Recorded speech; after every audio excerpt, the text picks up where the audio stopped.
जय श्री राधे श्याम। आज हम देवशयनी एकादशी तथा चातुर्मास व्रत के बारे में जानेंगे।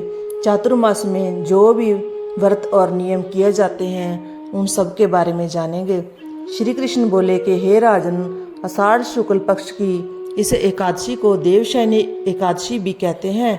चातुर्मास का व्रत इसी एकादशी से प्रारंभ होता है। युधिष्ठिर बोले, भगवान विष्णु के शयन का व्रत किस प्रकार करना चाहिए और चातुर्मास के व्रत भी कहिए। श्री कृष्ण बोले, हे राजन, अब मैं आपको भगवान विष्णु के शयन व्रत और चातुर्मास व्रत की कथा सुनाता हूँ। आप सावधान होकर सुनिए। जब सूर्य कर्क राशि में आता है तो भगवान को शयन कराते हैं और जब तुला राशि में आता है तब भगवान को जगाते हैं। अधिक मास के आने पर भी यह विधि इसी प्रकार चलती है। इसके सिवाय और महीनों में ना तो शयन कराना चाहिए ना जगाना चाहिए। आषाढ़ मास की एकादशी का विधिवत व्रत करना चाहिए। इस दिन विष्णु भगवान की चतुर्भुजी सोने की मूर्ति बनाकर चातुर्मास व्रत के नियम का संकल्प करना चाहिए। भगवान की मूर्ति को पीताम्बर पहनाकर सुंदर श्वेत शैया पर शयन कराएं और धूप दीप नैवेद्य आदि से भगवान का षोडशोपचार पूजन करें। पंचामृत से स्नान आदि कराकर इस प्रकार कहें, हे ऋषिकेश, लक्ष्मी सहित मैं आपका पूजन करता हूँ। आप जब तक चातुर्मास शयन करें मेरे इस व्रत को निर्विघ्न रखें। इस प्रकार विष्णु भगवान की स्तुति करके शुद्ध भाव से मनुष्यों को दातुन आदि के नियमों को ग्रहण करना चाहिए। विष्णु भगवान के व्रत को ग्रहण करने के 5 काल वर्णन किए हैं। देवशयनी एकादशी से यह व्रत किया जाता है। एकादशी, द्वादशी, पूर्णमासी, अष्टमी और कर्क की संक्रांति से व्रत आरंभ किया जाता है तथा कार्तिक शुक्ला द्वादशी को समाप्त कर दिया जाता है। इस व्रत के करने से समस्त पाप नष्ट हो जाते हैं। जो मनुष्य प्रतिवर्ष इस व्रत को करते हैं वह सूर्य जैसे दीप्तिमान विमान पर बैठकर स्वर्ग को जाते हैं। इस व्रत में गुरु तथा शुक्र की बाल वृद्धावस्था वर्जित नहीं है। यदि सूर्य धन राशि के अंश में भी आ गया तो यह तिथि पूर्ण समझी जाती है। जो स्त्री या पुरुष पवित्र होकर शुद्धता से इस व्रत को करते हैं वह सब पापों से छूट जाते हैं। बिना संक्रांति का मास मल मास देवता और पितृकर्मों में वर्जित है। अब इसका अलग अलग फल कहते हैं। जो मनुष्य प्रतिदिन मंदिर में झाड़ू देते हैं, जल से धोते हैं, गोबर से लीपते हैं, मंदिरों में रंग करते हैं, उनको 7 जन्म तक ब्राह्मण योनि मिलती है। जो मनुष्य चातुर्मास में भगवान को दूध, दही, घी, शहद और मिश्री आदि से स्नान कराते हैं तथा ब्राह्मणों को भूमि, स्वर्ण आदि दान देते हैं, वह वैभवशाली होकर अंत में स्वर्ग में जाकर इंद्र सुख भोगते हैं। जो मनुष्य भगवान की सोने की प्रतिमा बनाकर धूप दीप नैवेद्य और पुष्प आदि से भगवान का पूजन करते हैं वे इंद्रलोक में जाकर अक्षय सुख भोगते हैं। जो तुलसी से भगवान का पूजन करते हैं या स्वर्ण की तुलसी ब्राह्मणों को दान देते हैं वे सोने के विमान में बैठकर परम गति को प्राप्त होते हैं। जो मनुष्य भगवान को गूगल की धूप और दीप अर्पण करते हैं उनको अनेक प्रकार की संपत्ति मिलती है और वह जन्मांतर के लिए धनाढ्य हो जाते हैं। जो मनुष्य चातुर्मास में पीपल के वृक्ष तथा भगवान विष्णु की परिक्रमा करते हैं और पूजा करते हैं उनको विष्णु लोक की प्राप्ति होती है। जो संध्या समय देवताओं तथा ब्राह्मणों को दीपदान करते हैं तथा विष्णु भगवान का हवन करते हैं वे सुंदर विमान में बैठकर अप्सराओं से शोभित होते हैं। जो भगवान का चरणामृत लेते हैं वे सब कष्टों से मुक्त हो जाते हैं। जो नित्य प्रति मंदिर में तीनों समय 108 बार गायत्री मंत्र का जप करते हैं उनसे भी पाप सदैव दूर रहते हैं। जो गायत्री का ध्यान और जप करते हैं उनसे व्यास भगवान प्रसन्न होते हैं। इसके उद्यापनों में शास्त्र की पुस्तक दान दी जाती है। जो पुराण व धर्म शास्त्र को पढ़ते या सुनते हैं एवं वस्त्र तथा स्वर्ण सहित ब्राह्मणों को दान देते हैं वे दानी, धनी, ज्ञानी और कीर्तिवान होते हैं। जो मनुष्य विष्णु या शिव का स्मरण करते हैं अथवा उनकी सोने की मूर्ति दान करते हैं साथ ही यह प्रार्थना करते हैं, हे शिव, आपने त्रिपुर नामक दैत्य को मारा है। मेरे दोषों को भस्म करके मुझको सद्गुण दीजिए। वह पापों से रहित होकर धनवान गुणवान हो जाते हैं, जो नित्य कर्म के पश्चात सूर्य को अर्घ्य देते हैं तथा व्रत की समाप्ति पर स्वर्ण लाल वस्त्र और गोदान करते हैं।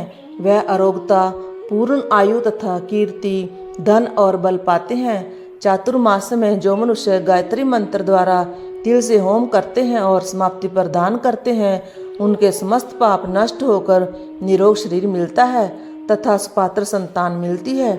जो मनुष्य अन्न से हवन करते हैं और समाप्त हो जाने पर घी का घूंट भरकर वस्त्र सहित दान करते हैं, वे ऐश्वर्यशाली होकर ब्रह्मा के समान भोग भोगते हैं और उनके शत्रुओं का नाश होता है। जो पीपल का पूजन करते हैं तथा अंत में स्वर्ण सहित वस्त्रों का दान करते हैं, वे सब पापों से छूटकर भगवान के भक्त हो जाते हैं। और जो मनुष्य तुलसी जी को धारण करते हैं तथा अंत में भगवान विष्णु के निमित्त ब्राह्मणों को दान करते हैं, वे विष्णु लोक को जाते हैं। जो मनुष्य चतुर्मास व्रत में भगवान के शयन के उपरांत उनके मस्तक पर नित्य प्रति दुर्वा चढ़ाते हैं और अंत में स्वर्ण की दुर्वा दान करते हैं, वह भी वैकुंठ लोक को जाते हैं। और जो दान करते हुए इस प्रकार स्तुति करते हैं कि हे दुर्वे, तुम जिस भांति इस पृथ्वी पर शाखाओं सहित फैली हुई हो, उसी प्रकार मुझे भी अजर अमर संतान दो। इस प्रकार स्तुति करके सोने की दुर्वा ब्राह्मण को दान कर दें। ऐसा करने वाले मनुष्य सब पापों से छूट जाते हैं और अंत में उनको स्वर्ग लोक की प्राप्ति हो जाती है। जो भगवान विष्णु और शिव के मंदिर में जाकर जागरण और शिव गान गाते हैं, वह भी स्वर्ग को प्राप्त होते हैं। जो चातुर्मास व्रत में उत्तम ध्वनि वाला घंटा दान करते हैं, उनको यह प्रार्थना करनी चाहिए, हे भगवान, हे जगतपते, आप पापों के नाश करने वाले हैं। आप मेरे करने योग्य कर्मों को तथा ना करने योग्य पापों के करने से जो पाप उत्पन्न हुए थे, उनको नष्ट कीजिए। व्रत की समाप्ति पर जो गायों का एक ही कपिला गाय का दान करते हैं, वस्त्र दान करते हैं, अथवा जो नित्य प्रति ब्राह्मणों को नमस्कार करते हैं, वे धनाढ्य होते हैं।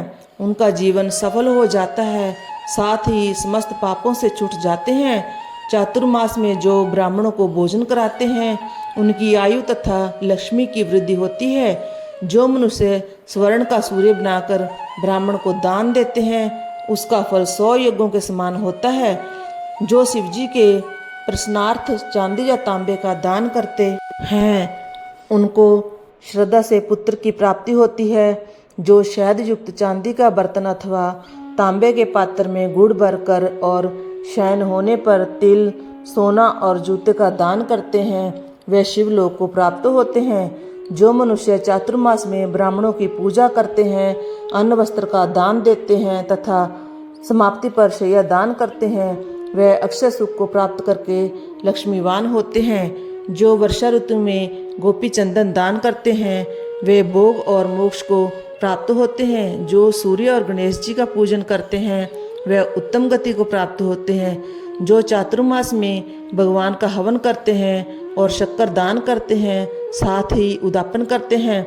उदापन की विधि कहते हैं, 4 पल या 8 पल वाले तांबे के पात्र में शक्कर भरकर वस्त्र, फल, दक्षिणा सहित पुरोहित को दान देते हैं। उनके सब पाप नष्ट हो जाते हैं और उन्हें यशस्वी पुत्र की प्राप्ति होती है। हे कुंती पुत्र, चातुर्मास व्रत करने वाला मनुष्य गंधर्व विद्या में निपुण और स्त्रियों का प्रिय होता है। जो मनुष्य चातुर्मास व्रत में फल, मूल, शाक आदि का दान देते हैं, वे सुखी और राजयोगी होते हैं।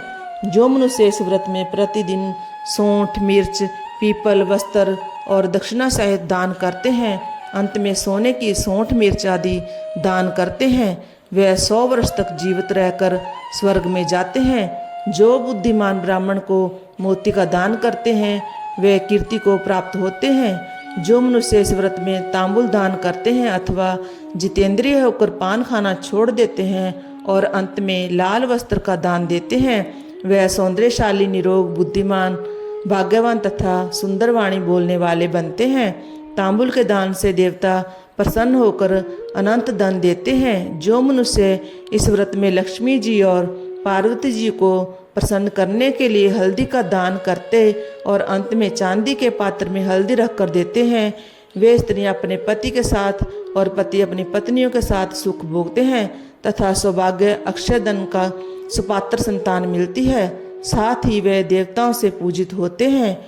जो शिव और पार्वती जी के प्रश्नार्थ ब्राह्मण स्त्री तथा पुरुष का पूजन कर दक्षिणा, वस्त्र और स्वर्ण दान करते हैं और उद्यापन में शिव की स्वर्ण प्रतिमा बनाकर दान देते हैं, बैल का दान करते हैं तथा मीठा भोजन भूखों को कराते हैं, उन्हें संपत्ति और कीर्ति मिलती है। वह इस लोक में सुख भोगकर अंत में मोक्ष को प्राप्त होते हैं। जो मनुष्य फल का दान करते हैं और अंत में स्वर्ण देते हैं, उनके सब मनोरथ सिद्ध होते हैं और सुपात्र संतान उत्पन्न होती है।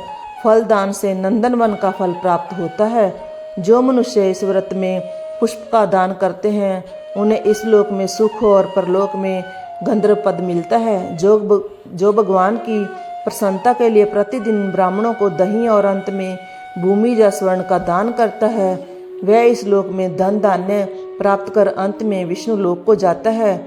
जो वस्त्र और आभूषणों सहित गायें और बछड़े का दान करते हैं, वे ज्ञान प्राप्त करके ब्रह्मलोक को जाते हैं और पितरों के साथ अनेक सुखों को भोगते हैं। जो मनुष्य चातुर्मास में प्रजापति व्रत करते हैं और उसकी समाप्ति पर गोदान और ब्राह्मणों को भोजन कराते हैं, वे समस्त पापों से मुक्त होकर ब्रह्मलोक को जाते हैं। और जो वस्त्रों व बैलों सहित हल्का दान करते हैं तथा शाक मूल और फलों का आहार करते हैं, वे विष्णु लोक को जाते हैं। जो मनुष्य केले के पत्तर या पलाश के पत्रों पर भोजन करते हैं, कांसे के पात्र और वस्त्र दान करते हैं तथा तेल नहीं खाते, उनके समस्त पाप नाश को प्राप्त हो जाते हैं। जो मनुष्य पयोव्रत व्रत करते हैं और अंत में दूध वाली गायें दान देते हैं, वे विष्णु लोक को जाते हैं। चातुर्मास्य व्रत के प्रभाव से ब्रह्मघाती, सुरापान करने, बालघाती, असत्य भाषण करने वाला, स्त्री घाती, किसी व्रत में बिगड़ डालने वाला, अगम्या से गमन करने वाला, विधवा के शील को भंग करने वाला, ब्राह्मणी तथा चंडालनी के साथ भोग करने वाला, इन सब के पापों को चातुर्मास्य व्रत नष्ट कर देता है। चातुर्मास्य व्रत के अंत में 64 पल कांसे का पात्र तथा वस्त्रों और आभूषणों के साथ गाय और बछड़ा दान करना चाहिए। जो मनुष्य भूमि को गोबर से शुद्ध करके भगवान का स्मरण करते हुए भोजन करते हैं तथा सिंचित भूमि का दान करते हैं, वह धर्मात्मा राजा होते हैं तथा उनके संतान भी अच्छी होती है। उनको किसी शत्रु का भय नहीं होता और अंत में स्वर्गलोक को जाते हैं। बैल का दान करने से 60 रस भोजन मिलता है।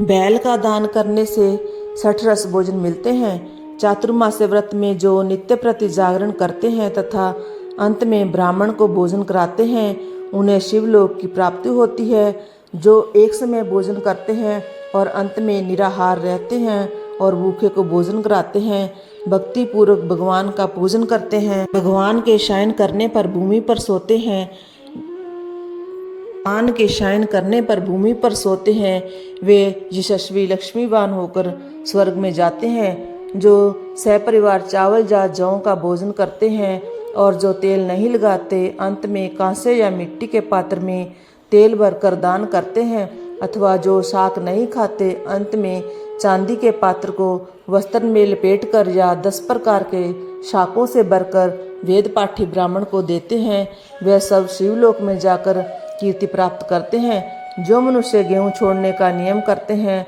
और व्रत के अंत में सोने के गेहूं बनाकर दान देते हैं तथा जो व्रत में इंद्रियों का दमन करते हैं, उन्हें अश्वमेध यज्ञ का फल प्राप्त होता है। जो मनुष्य श्रावण में शाक, भादों में दही, अश्विन में दूध और कार्तिक में दाल का त्याग करते हैं, वे निरोग व स्वस्थ रहते हैं। जो मीठा, खट्टा, कड़वा अथवा पदार्थ त्याग देते हैं, वे समस्त दुर्गुणों से छूट जाते हैं। जो भगवान का स्मरण करते हैं तथा जो पुष्प आदि का त्याग कर देते हैं, वे स्वर्ग को जाते हैं। जो चंद्रायण आदि व्रत करते हैं, जो एकमात्र दूध का ही भोजन करते हैं, वह ब्रह्मलोक को प्राप्त होते हैं तथा उनका वंश परले तक रहता है। जिस दिन भगवान उठते हैं उस दिन ब्राह्मणों को वस्त्रों का दान तथा भोजन कराना चाहिए। यह सब दान सुपात्र को देने चाहिए। कुपात्र को दान देने और लेने वाला दोनों ही नरकगामी होते हैं। इस प्रकार देवशयनी एकादशी तथा चातुर्मास्य व्रत की कथा समाप्त हुई। जय जय श्री राधे श्याम। बोलो।